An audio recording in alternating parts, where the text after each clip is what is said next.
Assalamualaikum warahmatullahi ta'ala wabarakatuh. Alhamdulillah, wassalatu wassalamu ala rasulillah wa ala alihi wa sahbihi wa man tabi'a walah. Rabbi syrah li sadri wa yassir li amri wa hlul 'uqdatam min lisani yafqahu qawli.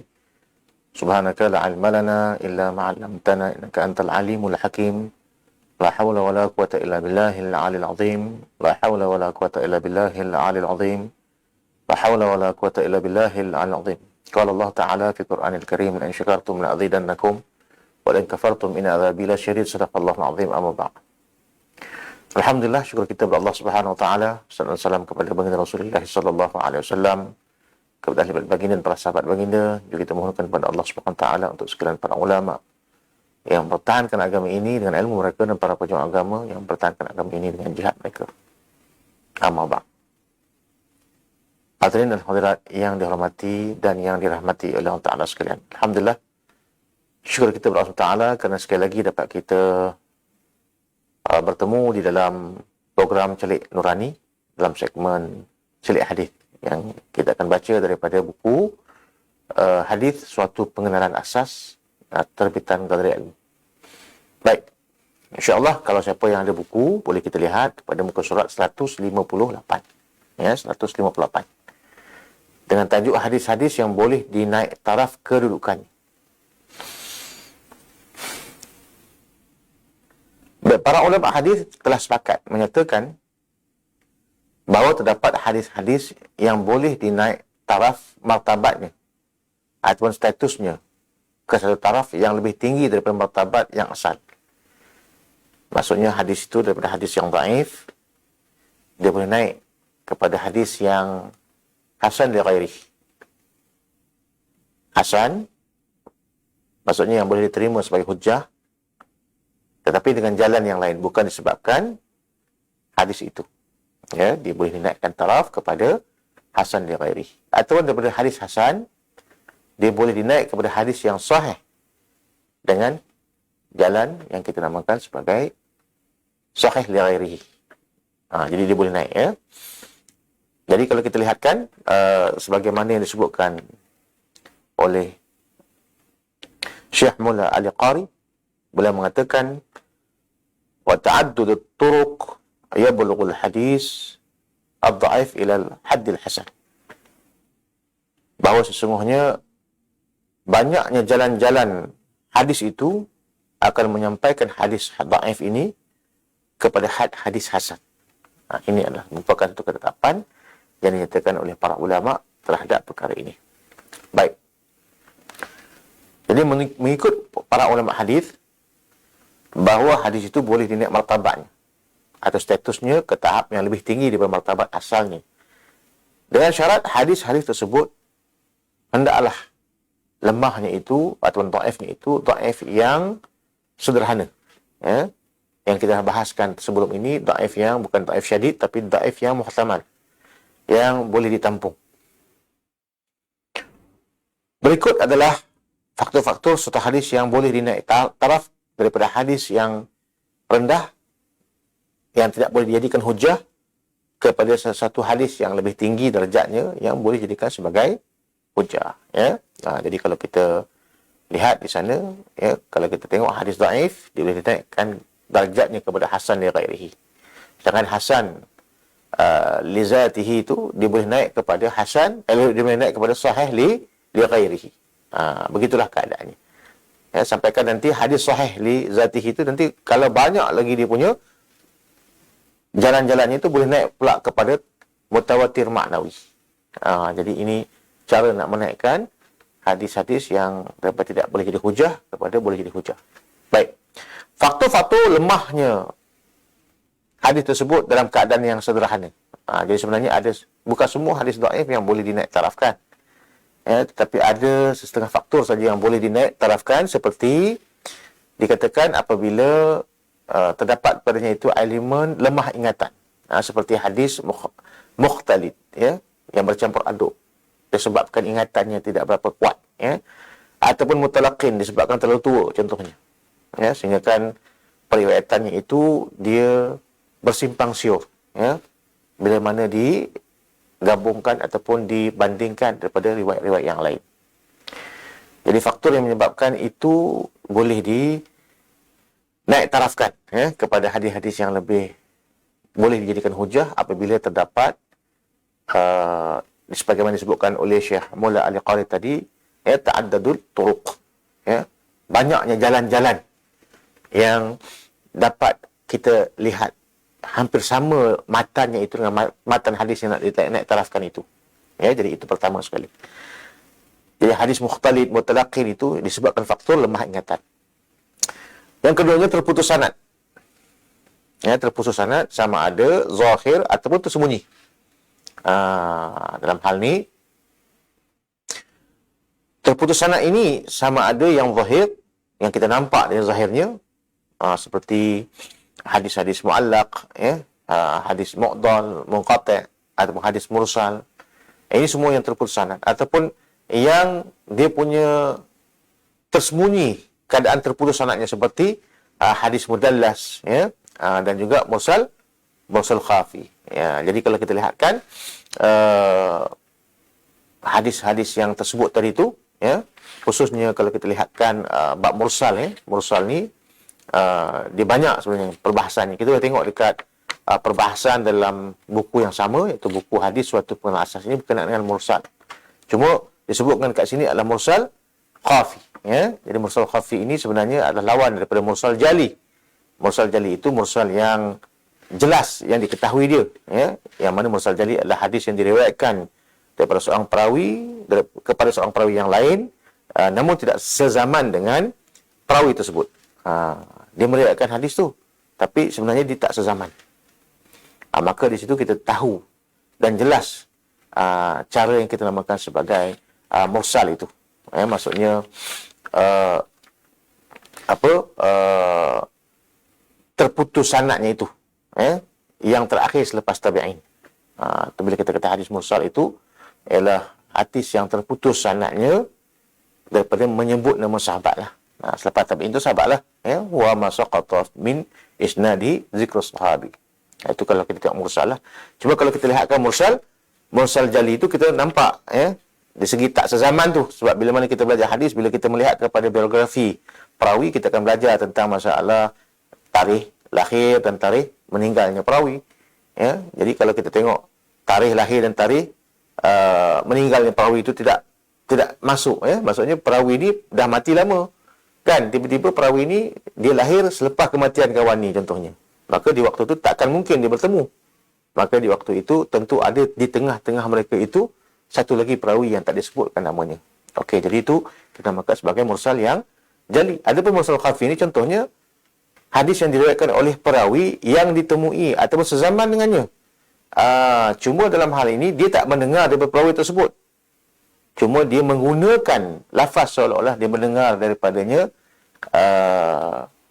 Dia berkata, saya telah mendengar dia berkata. Padahal tidak.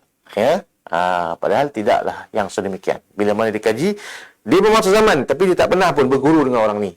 Tapi dia menggunakan lafaz seolah-olah dia berguru dengan orang ni. Jadi ini kita namakan sebagai mursal khafi. Jadi boleh dapat perbahasan tu dalam buku yang sama, tentang bab huraian tentang masalah mursal. Baik. Jadi itu contohlah yang kita katakan terputus sanad sebab ada zahir ataupun tersembunyi. Jadi yang tersembunyi itu kadang-kadang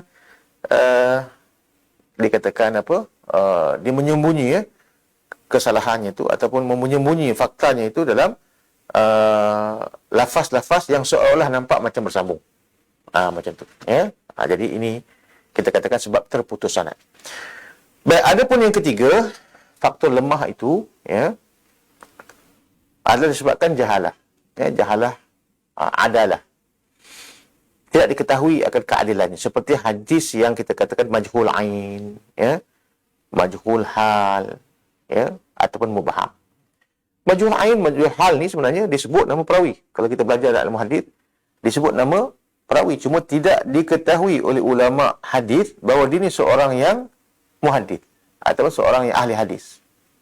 Jadi dalam hal ni perlu ada komentar yang sebenarnya. Dalam ilmu hadis ni kita ada kaedah yang kita namakan sebagai ilmu rijal. Di mana setiap perawi-perawi hadis itu dia ada dia punya biografi dia. Dan di situ dinilai oleh para ulama sezaman dengan dia atau yang selepasnya, berkenaan dengan kredibiliti dia. Nah, sama ada dia ini boleh dikategorikan sebagai muhadis ataupun tidak. Itu kita namakan sebagai, bila kita belajar tentang hadis sahih dulu, dia ada 5 syarat dia, sanadnya yang bersambung, yang kedua perawinya thiqah. Jadi ini termasuk dalam syarat hadis yang sahih. Dari segi nak melihat dan nak menilai berita itu benar ataupun tidak. Jadi kalau misal contohnya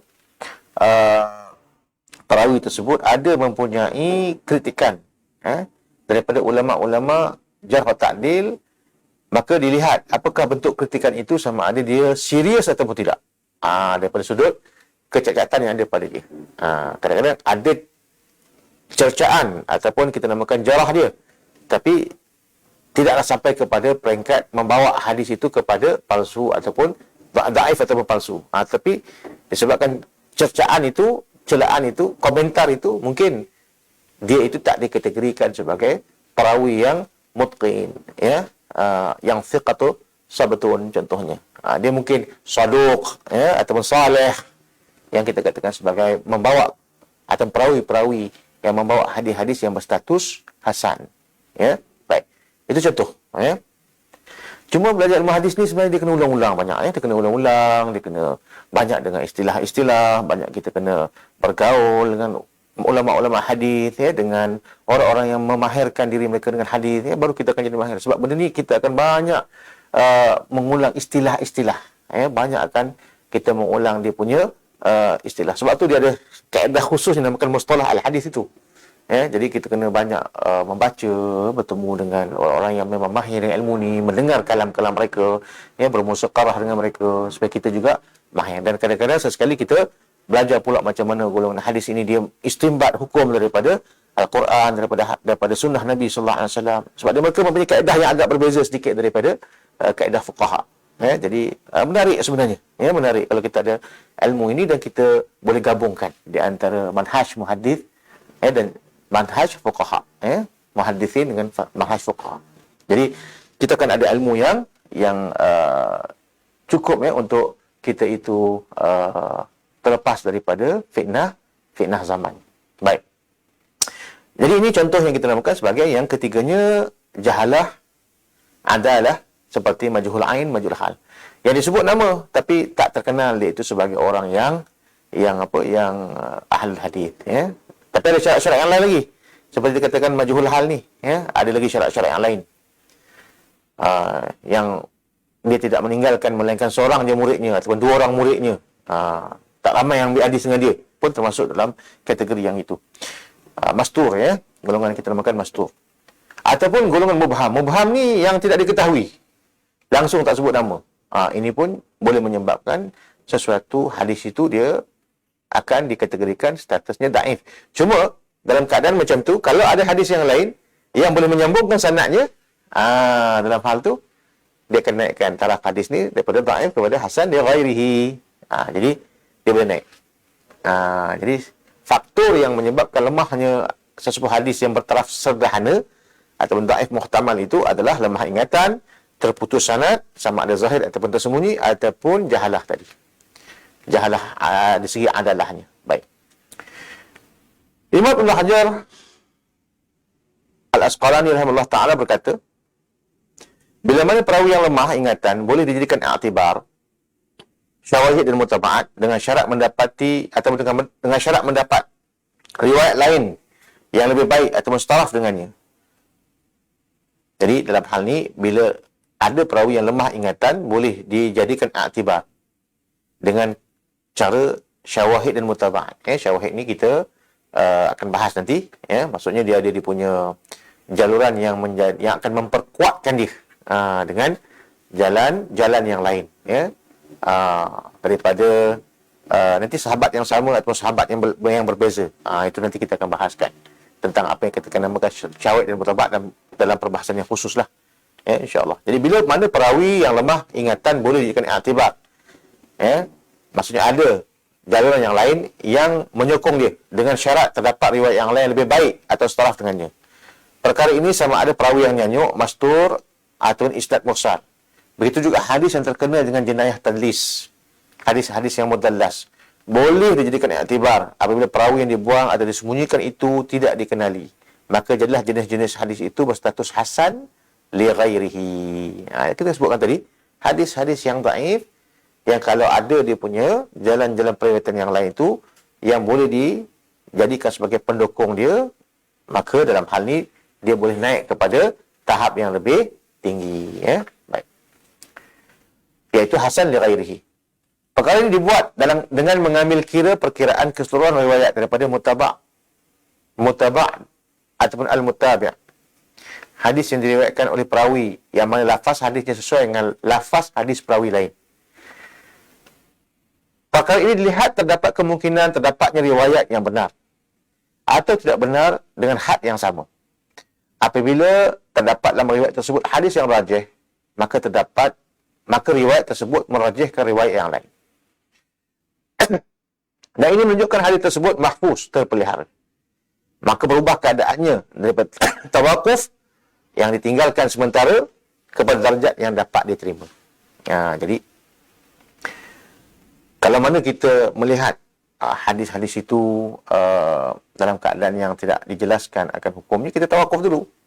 Ya, setelah mana didatangkan kajiannya dan jelas dia punya hukumnya, dan barulah ketika itu kita dapat untuk berpegang dengan status hukum hadis yang sebenar, imma dia itu hasan li ghairihi ataupun dikekal sebagai dhaifnya. Bagi hadis majhul ain, Imam Ad-Darqutni berkata, ahli ilmu hadis tidak mengambil hujjah daripada khabar yang bersendirian dengan riwayat seorang lelaki yang tidak dikenali. Khabar yang thabit di sisi mereka adalah khabar yang memiliki perawi yang masyhur keadilannya atau perawi yang dihilangkan dari status jahalah. Dan cara untuk mengetahui seseorang lelaki atau perawi itu hilang status al-adalah dengan memastikan terdapat paling kurang 2 orang perawi meriwayatkan hadis daripada dia. Jadi kalau nak menghilangkan hadis tu daripada keadaan status dhaif disebabkan jahalah, paling tidak caranya mesti ada 2 orang yang meriwayatkan daripada dia. Ya? Maka dengan itu perawi itu menjadi perawi yang dikenali. Ada perawi yang hanya seorang saja meriwayatkan hadis daripadanya, wajib tawakuf sehingga ditemui kata kesepakatan mengenainya daripada para ulama. Maka ini adalah pendapat para ahli hadis bahawa hadis riwayat daripada perawi yang majhul ain diterima sekiranya terdapat kesepakatan atau sokongan daripada riwayat yang lain. Jadi ini yang kita katakan tadi, maksudnya yang tidak dikenali. Maksudnya jahalahnya tu, jahalah di segi siapakah orang yang meriwayatkan hadis ini. Namanya ada, tetapi tidak dikenal dia sebagai seorang ahli hadis. Jadi ini satu benda yang dinamakan sebagai majhul ain. Adapun hadis yang mubham, maka Ibn Katsir telah menjelaskan dengan katanya adapun perawi muhkam, adapun perawi yang mubham, ya. Adapun perawi yang mubham yang tidak dinamakan atau dinamakan, tetap tidak dapat dikenali identitinya, maka ialah perkara yang tidak seorang pun dari kami menerimanya. Tapi kalau misal contohnya hadis itu hadis mubham yang ada nama orang itu atau tidak dikenali orang itu, langsung tak dikenali siapa, an fulan je, yang tak sebut nama pun, maka dalam hal itu kebanyakan ahli hadis tidak menerimanya. Akan tetapi bila mana ia berlaku pada zaman tabi'in dan kurun-kurun disaksikan bagi mereka kebaikannya, kerana perlu meminta keizinan daripada periwayatan mereka, iaitu mereka tidak meriwayatkan hadis melainkan daripada orang yang benar-benar layak. Sesungguhnya terdapat perkara sebegini dalam Musnad Ahmad dan hadis-hadis dalam kitab-kitab yang lain. Jadi perkara ini satu benda yang boleh menyebabkan terjadinya kekeliruan ataupun terjadinya satu bentuk ketidaksepakatan dalam nak hadis sebabkan dia tidak tahu siapa yang meriwayatkan dia, disebabkan perawi itu mubham. Baik, Ibn Hajar juga berpendapat seperti di atas, di mana dia berkata dalam sebuah hadis yang diriwayatkan oleh Muawiyah radhiyallahu anhu secara marfu'. Dalam sebuah hadis dikatakan, wahai manusia, belajarlah kamu, sesungguhnya ilmu itu dengan belajar, dan fiqh itu dengan memahami secara baik. Dan siapa yang dikehendaki oleh Allah kepada kebaikan, maka akan diberikan kefahamannya tentang agama. Ibnu Abi Asim dan At-Tabarani meriwayatkan hadis ini dengan sanad hasan, melainkan dalam sanad tersebut terdapat mubham. Ya, hadis ini masyhur ya, hadis ini masyhur. Tapi daripada riwayat yang kita sebutkan tadi daripada Muawiyah, Mayyudillahu bihi khairan yufaqihu fid din, tu memang diriwayatkan secara sahih, tetapi ada juga jalan yang lain yang mana Ibnu Abi Asim dan At-Tabarani meriwayatkan hadis ini dengan sanadnya hasan. Melainkan dalam sanad tersebut terdapat mubham. Telah menguatkan status hadis ini dengan kewujudan riwayat lain. Jadi bila mana wujudnya riwayat yang lain, maka dia waktu akan naiknya hadis yang dhaif tadi itu kepada tingkatan yang lebih tinggi daripadanya. Iaitu kalau kita lihatkan Al-Bazzar meriwayatkan seperti lafaz tadi daripada hadis Ibnu Mas'ud secara marfu'. Dan juga diriwayatkan oleh Abu Nuaim Al-Asbahani secara marfu' juga. Dan dalam riwayat juga daripada Abu Darda dan yang lain-lainnya. Maka ini kita katakan dengan kepelbagaian sanad tadi, dia akan dapat untuk meningkatkan hadis yang statusnya dhaif kepada hadis hasan, iaitu hasan li ghairi. Baik.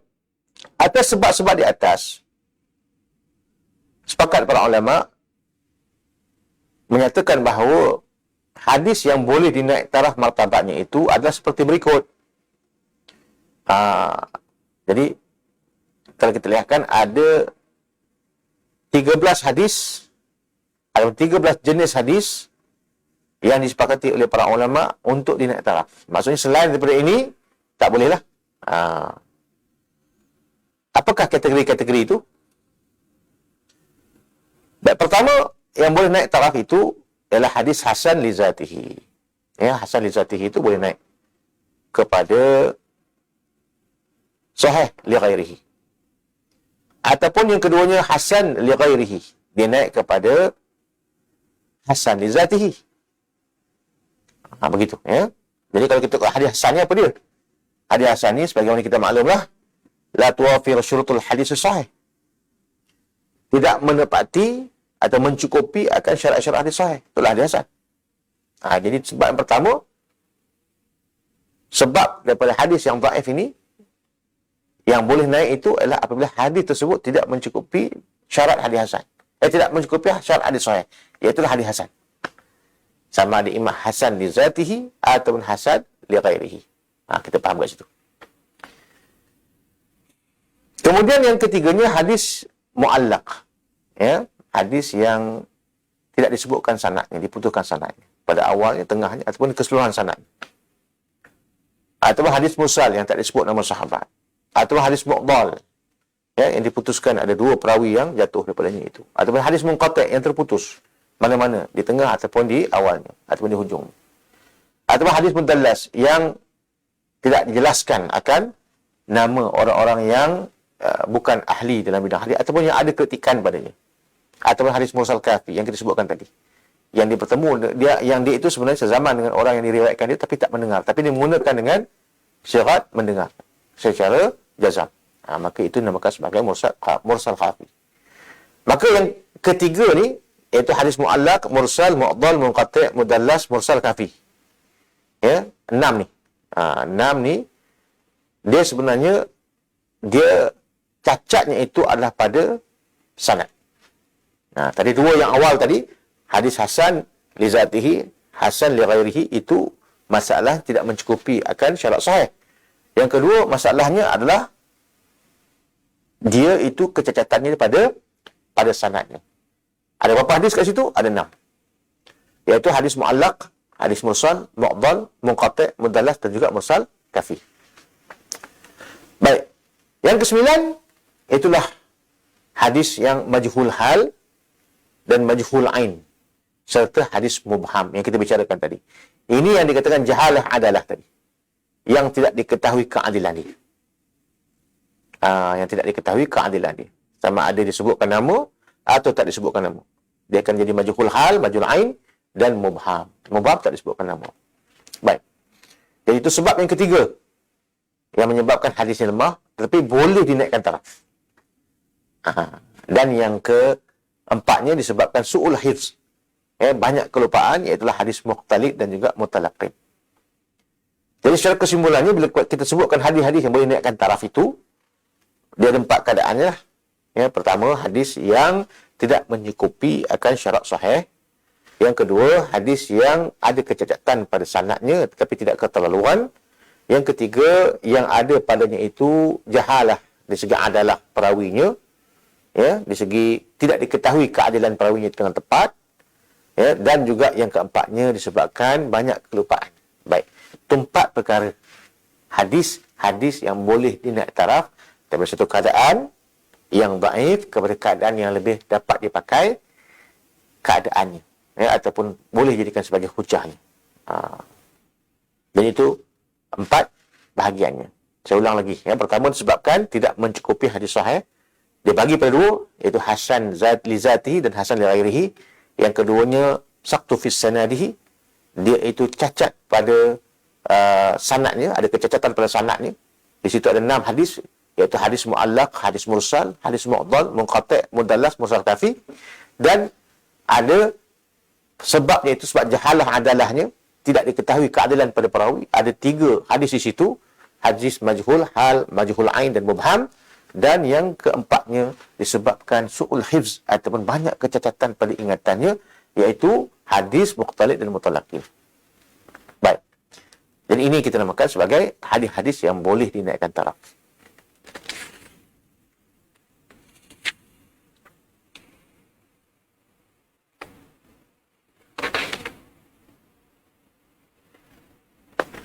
Baik. Apakah elemen-elemen yang boleh menaikkan sesuatu itu, ya, sesuatu hadis itu daripada hadis yang lemah kepada hadis yang lebih tinggi, ya. Mungkin nak cerita ni panjang, tapi kita cuba ringkas-ringkaskanlah, ya. Sebab sebagaimana yang kita petik daripada kalam Mula Al-Qari tadi, ya, wa ta'addadu turuq yablughul haditsu dha'ifu ila haddil hasan. Banyaknya jalan-jalan periwayatan itu akan menyampaikan hadis yang dhaif itu kepada had hasan. Baik. Jadi apakah elemen yang boleh menaikkan 13 hadis tadi? Yang disebabkan 4 perkara tadi, disebabkan tidak mencukupi syarat sahih, yang keduanya disebabkan tidak bersambung sanad, ya, saqtu fi sanadihi, yang ketiganya disebabkan jahalah adalah, dan yang keempat disebabkan su'ul hifz, ya. Yang mana kalau kita tengokkan tadi daripada 4 perkara dia pecah kepada 13. Kita ulang lagi. Apa dia? Pertama, la tuwafir fi syurutus sahih, itu hadis hasan li zatihi, hasan li ghairihi. Yang terputus ataupun yang ada kecacatan pada sanad, ya, itu hadis apa? Hadis muallaq, ya, hadis mursal, hadis mu'dhal, munqati', mudallas dan mursal kafi. Itu 6, ya. Dan kemudiannya pada jahalah adalah itu pada hadis mubham, majhul ain dan majhul hal. Pada hadis yang su'ul hifz itu pada hadis mukhtalid dan mutalaqin. Baik. Jadi sebab apa boleh naikkan perkara itu daripada dhaif kepada yang lebih tinggi daripadanya, ataupun daripada hasan li ghairihi kepada hasan li zati, daripada hasan li zati kepada sahih li ghairihi? Maka pertama sekali pastinya sanad yang berbilang, ya, sanad yang berbilang. Jadi dengan berbilang-bilangnya sanad, maka boleh menaikkan hadis yang dhaif tadi kepada hadis yang hasan li ghairihi. Hasan li ghairihi tadi boleh naik kepada hasan li zati, hasan li zati ini boleh naik kepada sahih li ghairihi. Baik. Jadi faktor yang pertama disebabkan sanadnya yang berbilang. Para ahli hadis telah bersepakat bahawa faktor utama yang boleh menaikkan taraf hadis dhaif kepada hasan li ghairihi adalah kerana sanad yang pelbagai. Kerana faktor ini boleh kenapa faktor ini boleh berbuat demikian? Ini kerana sekiranya ditinjau dan diselidiki beberapa individu perawi hadis dan menghimpunkan riwayat mereka yang sudah tentu secara teori dan logiknya, kita akan mendapati adanya hadis yang mereka itu riwayatkan saling kuat menguatkan atau sokong menyokong di antara satu sama lain. Jadi ini perkara yang pertama, ya, yang boleh menaikkan akan hadis itu, daripada had yang lemah kepada had yang kuat. Maka natijahnya kemungkinan kebenaran, keyakinan dan kenyataannya adalah tinggi. dari sudut peratusan. Justru ia akan dapat meningkat atau mengangkat statusnya daripada status yang rendah ke status yang lebih tinggi. Begitu juga diriwayatkan daripada hadis, begitu juga diriwayatkan sebuah hadis daripada hadis-hadis Rasulullah SAW dengan sanad yang pelbagai, dengan sumber-sumber yang jelas. Maka kita akan menyaksikan bagaimana wujudnya satu kenyataan yang saling sokong menyokong dan kuat menguatkan dari satu sama lain. Maka ia akan dapat menaikkan taraf darjah hadis daripada berstatus hasan kepada sahih, daripada berstatus dhaif kepada status hasan, berdasarkan kaedah yang jelas dan memiliki keunikan yang tersendiri pada ulama yang terdahulu maupun kontemporari yang telah mengeluarkan kenyataan dan ulasan yang jelas terhadap perkara ini. Jadi ini contohnya. Baik. Dalam satu contoh yang diberikan, Sayyidina Abu Bakar As-Siddiq telah meminta daripada Al-Mughirah bin Syu'bah dan sahabat Nabi SAW yang lain yang sama ada pernah mendengar hadis Al-Jaddah berkaitan dengan nenek, Rasulullah SAW. Begitu juga Hadrat Umar bin Khattab yang telah meminta daripada Abi Musa Al-Asy'ari, seorang saksi yang lain bagi sebuah hadis isti'azan, meminta izin. Maka dalam hal ini, kalau kita tengok, Abu Bakar pun meminta supaya para sahabat memberikan penjelasan ataupun sokongan kalau apa yang diucapkan itu ada tak dia punya sokongan daripada sahabat yang lain dalam bab hadis Al-Jaddah berkaitan dengan ini, dan juga isti'azan berkenaan dengan minta izin. Pernah Sayyidina Umar meminta kepada Abu Musa Asy'ari, meminta tentang bagaimana nak masuk ke rumah orang, bila seseorang itu diberi salam 3 kali dan sebagainya, itu memang ada disebutkan dalam hadis. Maka di waktu itu Sayyidina Umar meminta verification, penjelasan tersebut ada tak daripada hadis yang lain yang pernah sahabat lain dengar daripada Rasulullah SAW. Jadi ini satu contoh yang kalau kita lihatkan perkara itu telah wujud di zaman Nabi SAW berkaitan dengan masalah hadis-hadis yang dinaikkan taraf daripada satu jalan ke satu jalan yang lain. Baik, itu yang pertama, sebab apa dia boleh naik? Sebab sanad yang berbilang. Yang kedua, dia boleh naik sebab apa? Sebab umat Islam telah menerima hadis berkenaan. Maksudnya dalam hal ini, para ahli hadis telah bersepakat bahawa khabar ahad yang melengkapi syarat hadis sahih dapat menghilangkan kesangsian terhadapnya dan jadilah khabar tersebut sahih. Hampir-hampir sepakat para ahli hadis bahawa apabila umat menerima hadis sahih, ia dapat memberikan ilmu dan keyakinan. Meskipun demikian,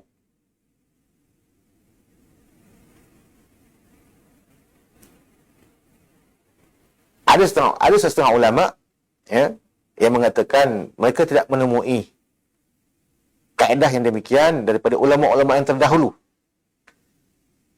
yang mengemukakan kaedah bahawa khabar yang berstatus dhaif, apabila umat menerimanya sebagai khabar tersebut boleh ditingkatkan sebagai hasan ataupun sahih. Melainkan apa yang dilakukan oleh Ibnu Abdul Bar, khususnya berkaitan dengan hadis yang dhaif, yang sederhana, apabila umat menerimanya menjadikan khabar tersebut ditingkatkan ke derajat yang lebih kuat. Jadi ini ada perbahasan dari segi ulama lah.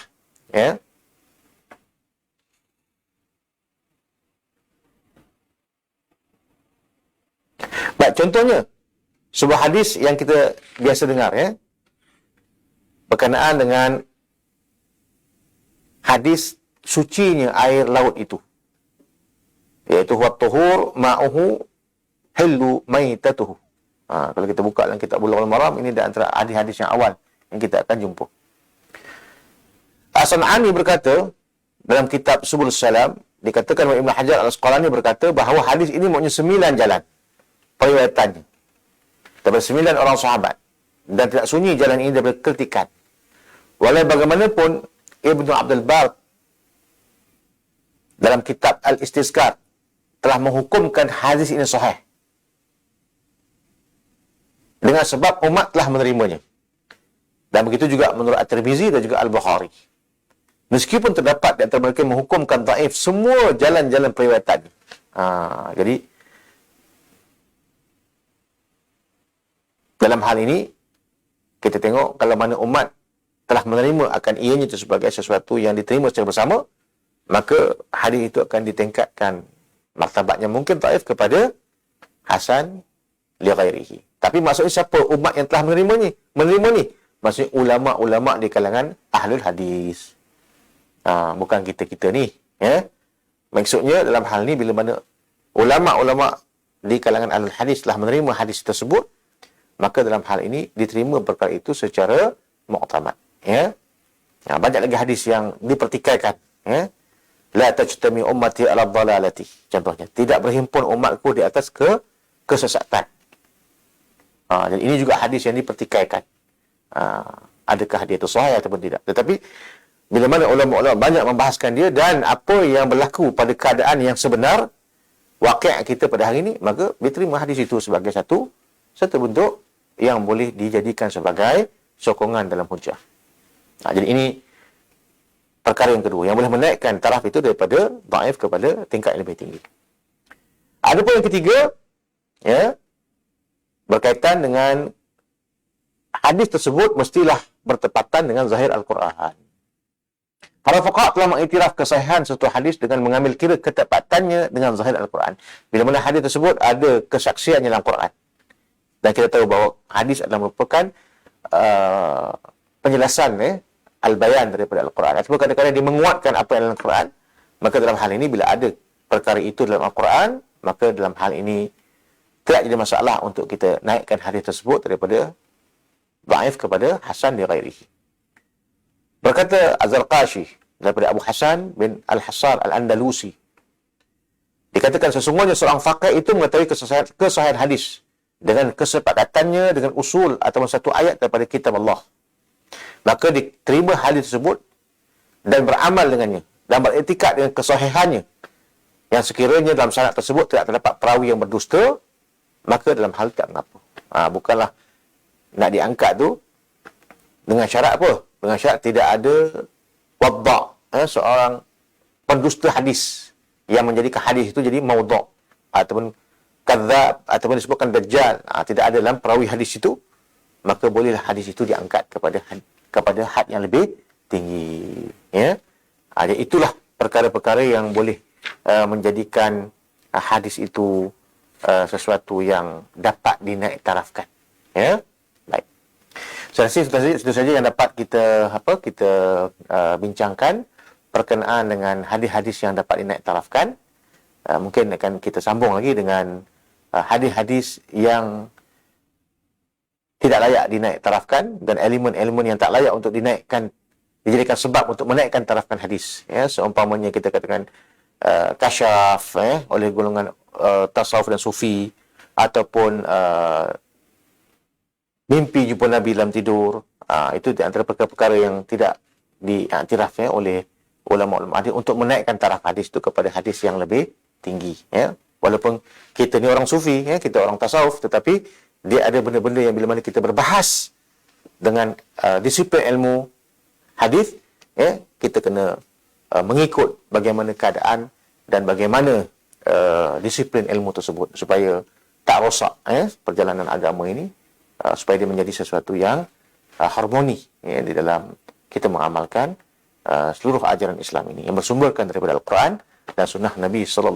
Jadi saya rasa itu saja yang dapat kita berkongsi pada hari ini. Wabillahi a'lam. Aku qawli hadza wa astaghfirullah li wa lakum wa li sa'il muslimin wal muslimat fadhal mustaghfirin wa najat at-ta'imin billahi taufiq. Assalamualaikum warahmatullahi taala wabarakatuh.